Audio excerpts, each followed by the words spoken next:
নিয়ম মেনে 111 পাত্রে কন্যাদান করলেন গুজরাটের মুখ্যমন্ত্রী ভূপেন্দ্র প্যাটেল। সুরাটের সাভানি পরিবার দীর্ঘদিন ধরে এক গুরু দায়িত্ব কাঁধে তুলে নিয়েছে, তা হলো পিতৃহীন কন্যাদের বিয়ের দায়িত্ব। এই অনুষ্ঠান সুরাটে পিআরইউ নামে পরিচিত। শনিবার এই বিশেষ বিবাহ অনুষ্ঠানে সামিল হন মুখ্যমন্ত্রী ভূপেন্দ্র প্যাটেল। নিজের হাতে 111 জন পাত্রে কন্যাদান করেন তিনি।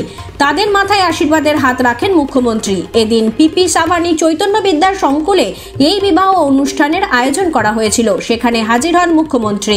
প্রসঙ্গত 2011 সাল থেকে এই দায়িত্ব পালন করে আসছে সুরাটের সাভানি পরিবার।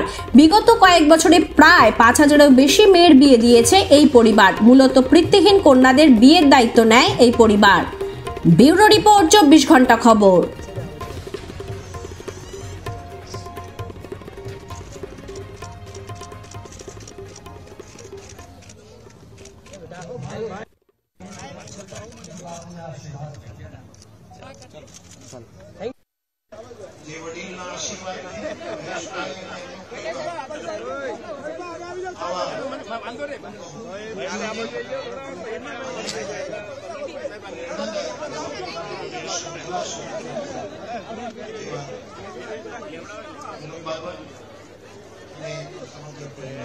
आवाज